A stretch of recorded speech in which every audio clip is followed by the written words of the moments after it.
The ship was cold. The air smelled like metal and something sour, something alien. Daniel Carter shivered as the guards dragged him forward, his wrists locked in heavy chains. His body ached from the beatings, but his jaw stayed tight. He wouldn't give them the satisfaction of seeing him break. Around him, the other prisoners shuffled in silence. Humans, all of them. Some were thin, their faces hollow from hunger. Others had fresh bruises, their clothes torn. They were workers, slaves, test subjects, whatever the Xelthari needed. The Xelthari were tall, their scaled skin a dark green under the dim lights. Their yellow eyes glowed in the shadows, watching, judging. They didn't speak much to the humans. Why would they? To them, humans were weak, small, easily broken. Daniel was thrown into a cell with two others. A woman with sharp eyes and a cut on her cheek looked up. "Lisa Morgan," she said quietly. "Medic. Or at least, I was." "Daniel Carter," he grunted, rubbing his sore wrists.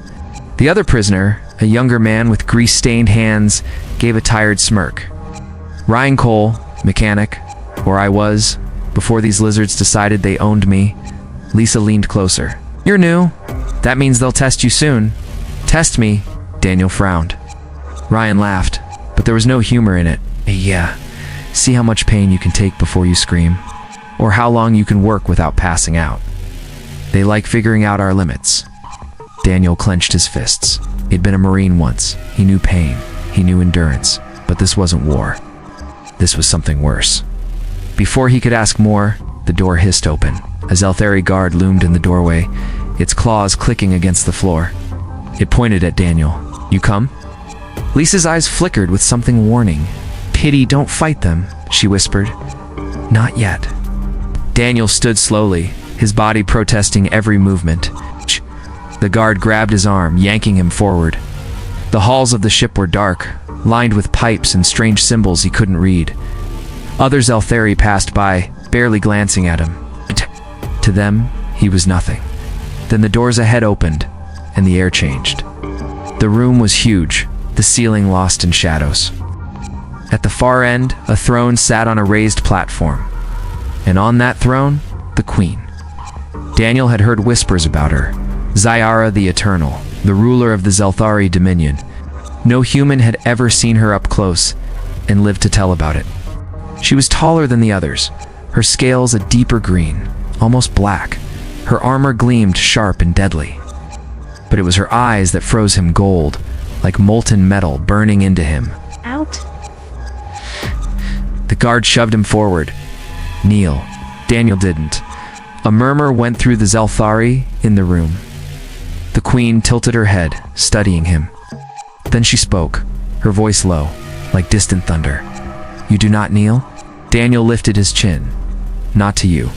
Silence. Then the Queen stood. Every Xelthari in the room stiffened. Daniel braced himself, expecting death, but she didn't move toward him. She just stared, and then something impossible happened. Her eyes widened. Just a little, just enough. "You," she said, her voice softer now, almost uncertain. Daniel frowned. "What?" The Queen took a step forward. The guards tensed, confused. She ignored them, her gaze locked on Daniel. "That voice," she murmured. "I know that voice." Daniel's heart pounded. He had never seen her before. He was sure of it. But the way she looked at him, like she was remembering something long forgotten. Something had changed, and he had no idea what it meant. The Queen did not kill him. That was the first surprise. Second was that she ordered the guards to leave. Daniel stood in the throne room, alone with the ruler of the Xelthari Dominion. His muscles were tense, ready for a fight, but she made no move to attack. Instead, she stepped closer, her golden eyes searching his face. "You do not remember me," she said. It wasn't a question. Daniel frowned. "Should I?" She turned away, her long claws tapping against the armrest of her throne. 5 cycles ago, crashed ship in the dead zone, a wounded warrior left for dead. His breath caught, he remembered. It had been a Black Ops mission, unofficial, off the books. His team had been sent to investigate an anomaly in the middle of nowhere. They found a wreck, alien. Not like anything Earth had seen before, inside barely alive. "You," Daniel said slowly. The Queen Zara turned back to him. "You carried me from the wreckage. You gave me water, spoke to me, even when your companions argued to leave me behind." Daniel remembered the arguments. His squad leader had wanted to put a bullet in her skull. Possible hostiles don't get second chances, he'd said. But Daniel had refused. "You were hurt," he said now. "Didn't seem right to kill you for that." Zara's mouth twitched, something almost like a smile. "Mercy is rare among my kind. Rarer still from a human to a Xelthari." Daniel didn't know what to say. He had saved her life without knowing who she was. And now here she stood, the most powerful being in this part of the galaxy, staring at him like he was the one who didn't belong in chains. "Why am I here?" he asked. Zara's expression darkened. "The High Council believes humans are weak, that you should be crushed or enslaved. But I have not forgotten what you did." A spark of hope flared in Daniel's chest. "So you'll let us go?" She hesitated.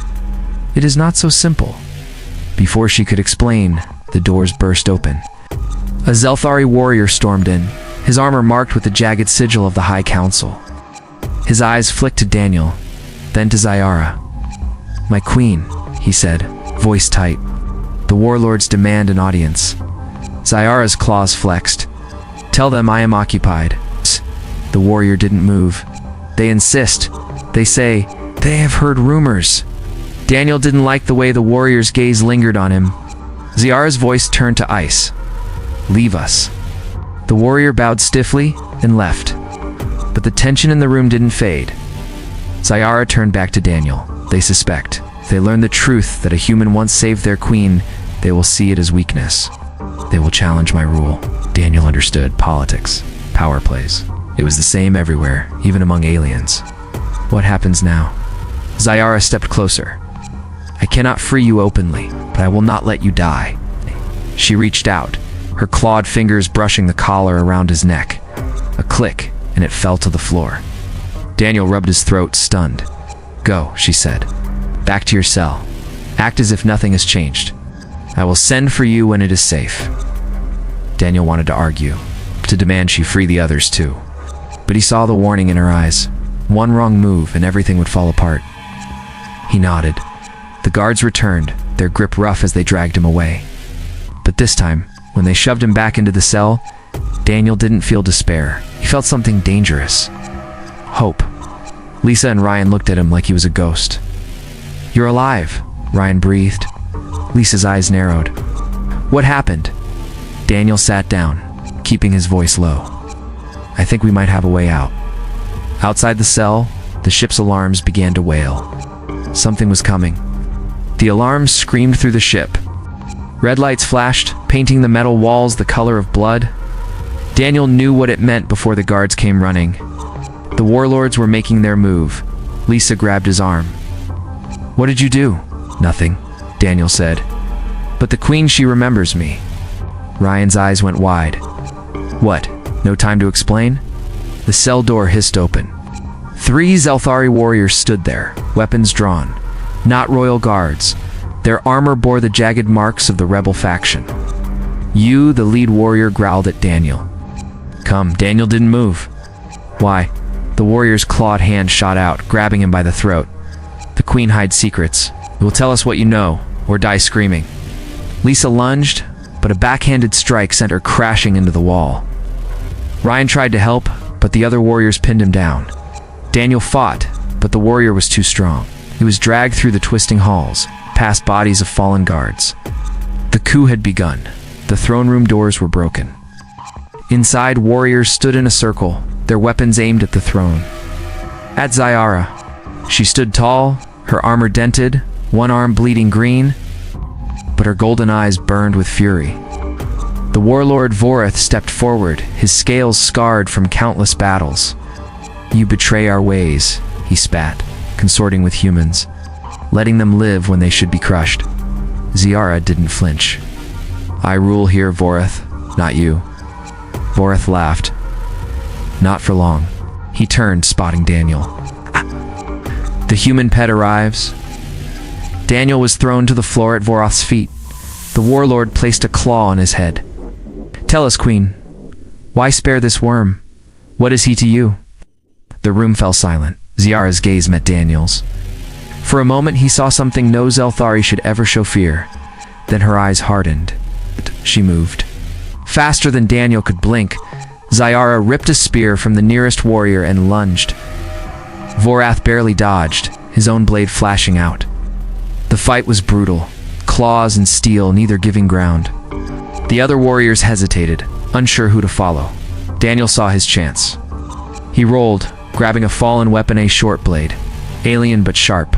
A warrior turned on him, but Daniel was faster. He drove the blade up under the warrior's armor. Green blood sprayed, chaos erupted. Some warriors attacked Ziara, others turned on each other. Daniel fought his way toward the throne, cutting down anyone in his path. Then Vorath struck. His blade pierced Ziara's side. She gasped, falling to one knee. Vorath raised his weapon for the killing blow. Daniel tackled him. They crashed to the floor, rolling, punching, biting. Vorath was stronger, but Daniel was angry. He grabbed the warlord's own knife and drove it into his throat. Vorath gurgled, then went still. Silence.